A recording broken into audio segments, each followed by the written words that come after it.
Mas sabe quem não vai ter o dia inteiro livre pra ir no cinema? Léo Lins. Mentira, vai ter, né? Mas gostaríamos que não tivesse. Não, é. Que é isso, né? Léo Lins vai ser preso, Matheus Fiore. Vamos lá, vamos primeiro dar o... A gente até falou sobre... vai. Vamos dar o parecer sobre o caso, assim. Léo Lins condenado a 8 anos de prisão por fazer piadas gordofóbicas, racistas, machistas, homofóbicas, xenófobas, enfim. E aí vale fazer um pequeno adendo. Que a galera da extrema-direita, da direita, mas também comediantes, tem tentado falar sobre o assunto. Que o Léo Lins está sendo preso por contar piada. O que não é verdade. Né? O Léo Lins não está sendo preso por contar piada. Primeiro, assim, Léo Lins não está sendo preso. Vamos lá. Léo Lins não foi condenado por contar piada. Léo Lins foi condenado por racismo e capacitismo. Sim. É por isso que ele foi condenado. É muito claro isso na sentença. Ele foi condenado por isso. Se a condenação é justa ou não, no termo jurídico da palavra, eu não posso falar, né? No juridiquês eu não posso falar, mas fato é, ele não foi condenado por contar piada, ele foi condenado por racismo. Sim. Ponto.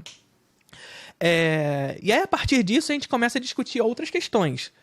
Condenação de 8 anos. Significa que ele vai ser preso por 8 anos? Não, porque ainda não foi até o final, até a última instância. Tem recurso ainda tem recurso, etc. E aí, a grande parada é essa. Léo Lins é um cara endinheirado. É um dos humoristas mais conhecidos do Brasil. Tem notoriedade pra caralho. Para além do bem ou do mal, sendo ele péssimo ou bom, ele é um dos humoristas mais conhecidos do Brasil, que faz shows com muitas pessoas, que tem dinheiro pra pagar advogado. E a gente sabe. Se ele fizer uma postagem amanhã, o verme da van parece espancando ele rapidinho. Pois é. Um idiota desse. Ou seja, ele não vai ser preso. Ele não vai ser preso. Até porque, e aí a gente vai começa a entrar nessa discussão. Até porque o direito no Brasil... No direito no Brasil não. O direito, ponto, ele é um instrumento de manutenção do Estado de Direito. E a manutenção do Estado de Direito, numa sociedade capitalista, significa proteger os interesses da classe dominante. Então o direito ele existe para isso. Ponto. Ele serve para manter esse Estado. O Estado que vemos. E aí vocês começam a perceber, então por que o Léo Lins foi condenado? Há quantos anos que ele está repetidamente falando sobre isso? Essa é uma primeira parada. Há quantos anos, repetidamente, o Léo Lins está falando e proferindo tais discursos? Porque é discurso, piada é discurso. Tá ligado? A galera acha que piada é uma coisa descolada da realidade. Que arte é uma coisa descolada da realidade. Piada é discurso, caralho. Arte é discurso. Filme é discurso. A gente nunca, aqui na história desse programa, falou que um filme não deve existir. Mas os sujeitos que realizam, eles não estão para além da realidade. Sim. Estão sujeitos às leis como todo mundo. Pois é. O artista não é uma pessoa especial. Exatamente. O artista ele não é uma pessoa especial. Ele não é uma pessoa para além de você. Se você cometer crime, se você fizer uma piada racista, você está disposto à lei. Tá ligado? E é isso, literalmente. Agora, eu particularmente não sou do viés punitivista. Né? Ou seja, eu não acredito que condenar o Léo Lins a 8 anos e prendê-lo por 8 anos vai resolver o racismo no Brasil. Tá ligado? Não vai. Definitivamente não vai. Agora, a partir disso, a dizer que ele pode simplesmente usar o discurso de que eu faço arte, de que eu faço piada para proteger a si sobre os discursos que profere, aí isso é outra parada. Tá ligado? Lá no meu canal, inclusive, hoje eu lancei... E aqui, agora eu posso falar hoje porque é ao vivo. Tentamos falar no pós-programa.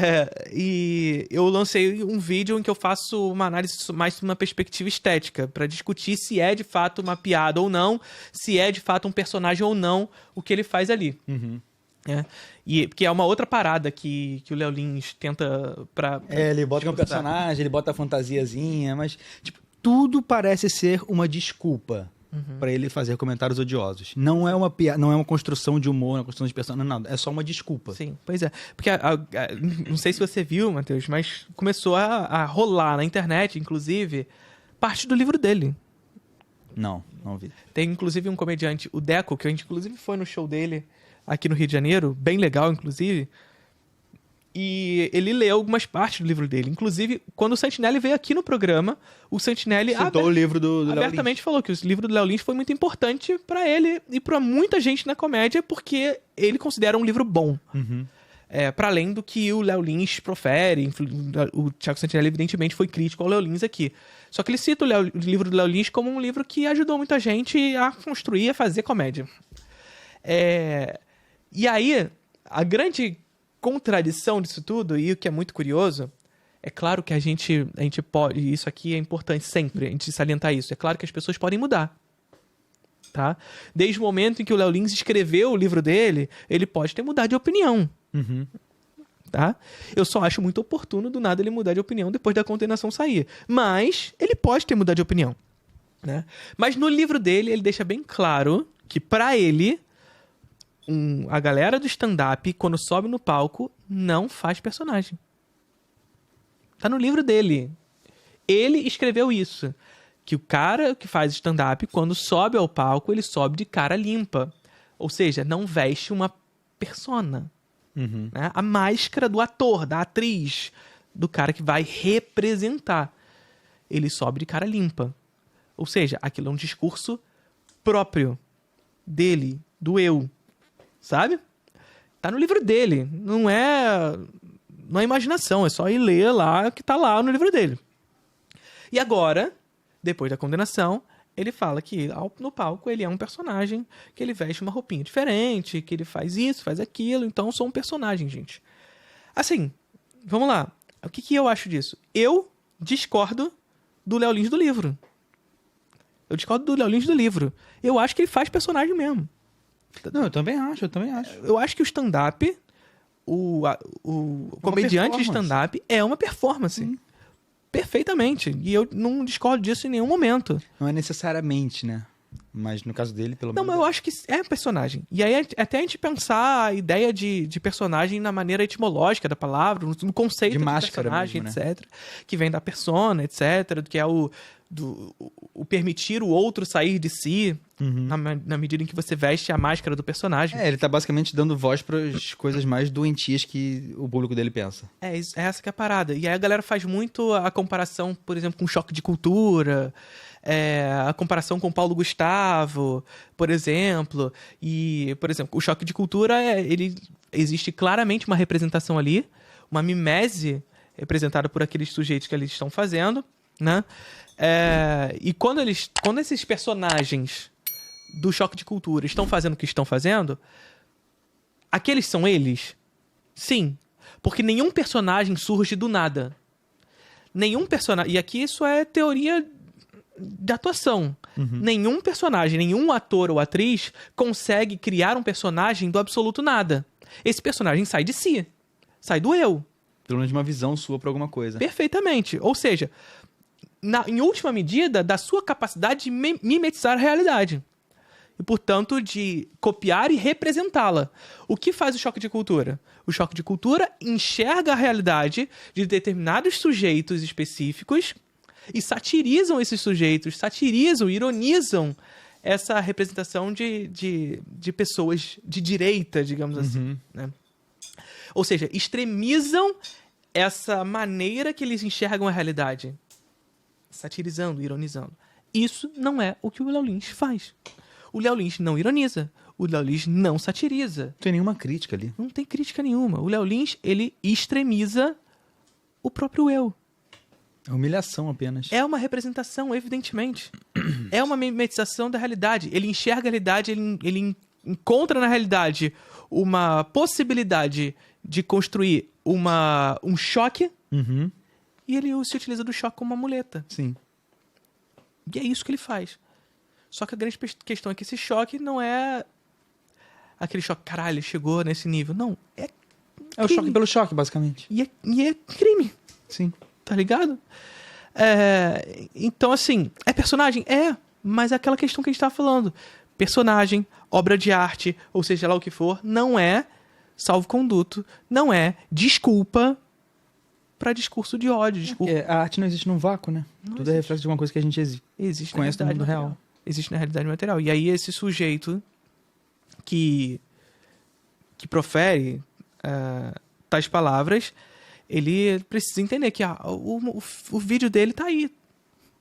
Tá ligado? Ele não vai deixar de existir. Sobretudo hoje, que a internet faz as coisas perdurarem. O vídeo dele não vai deixar de existir. Mas os sujeitos que realizam, eles não estão livres para todas as coisas. Tá ligado? Que aí é mais um dos discursos, o tal da liberdade restrita de expressão. É uma ideia estúpida pra cacete, estúpida, né? E idealista, como se houvesse a possibilidade em alguma sociedade na história de haver liberdade restrita de expressão, liberdade restrita de qualquer âmbito. Isso não existe. O pessoal defendendo nos Estados Unidos. Aí, porra, quantas pessoas estão sendo presas aí por defenderem Palestina? Quantas pessoas estão sendo deportadas agora? Deportadas, sim. Não existe essa ideia de liberdade restrita de expressão, ou seja lá do que for. Essa ideia é uma ideia idealista. Ela não existe em lugar algum. A suposta liberdade restrita de expressão é a pior das censuras. E é uma mentira vendida pela classe dominante. Porque quando você discursa pela ideia de liberdade restrita, você, na verdade, está discursando pela liberdade daqueles que detêm os meios de expressar essa liberdade. Você não tem essa liberdade. E liberdade, de fato, é a liberdade coletiva. Apenas. Pois é, então é isso. Você não é dono do Twitter, tá ligado? Exato, você pode postar o que você quiser desde que você compre uma Big Tech. Pois é. Então o Elon Musk, ele tem o dinheiro para comprar um Twitter para ele, para comprar um meio de comunicação. Tá ligado? Então você não tem isso. E você tá aí discursando pela liberdade restrita de opinião quando você não tem nada. Tá ligado? Tu não tem nada. Sabe? É aquele velho discurso da galera que acha que o comunismo vai pegar o seu Celta preto. Ou muita gente morar na tua casa, sabe? Pois é, tu não tem nada, não é sobre o seu Celta preto. A liberdade de expressão não é sobre o que você vai falar com tua tia. Tá ligado? É sobre quem tem os meios pra discursar, quem tem os meios de comunicação. Quem detém isso. As 6 famílias que dominam o monopólio de comunicação no Brasil. Sabe? É quem tem a possibilidade, assim como o Léo Lins, de conseguir falar com milhões de pessoas. E dito que pode ou não ser dito, né? Pois é. E que depois de sei lá quantos anos de carreira, finalmente não no sentido de que precisava ser preso, também foi condenado juridicamente a algum lugar. Uhum. E aí, sistematicamente, por outro lado, grupos marginalizados da sociedade são perseguidos. E aí toda a discussão que também comparam com o MC Pose, né? O caso do Léo Lins com o MC Pose. O MC Pose foi preso. Essa é a diferença. O MC Pose foi preso. Ele foi pra cadeia. Ele não teve oportunidade de recurso. Ele foi preso. O Léo Lins foi condenado a 8 anos, vai ter o recurso, não vai ser preso, não vai acontecer nada com ele. E eu não tô falando que tem que acontecer nada disso, mas não vai acontecer nada, porque ele tem dinheiro para fazer. E não só tem dinheiro, como ele é branco. E não acontece nada com determinada classe social aqui no Brasil. Sabe? Enfim, e eu não tô nem entrando na discussão de se era crime ou não, a questão do Pose. Eu tô entrando na discussão de que, assim, o Pose foi preso, ponto. São casos muito diferentes também, né? Pois é. Um músico não é a mesma coisa que um compositor, um músico não é a mesma coisa que um artista de stand-up, sabe? Coisas totalmente diferentes. Perfeito.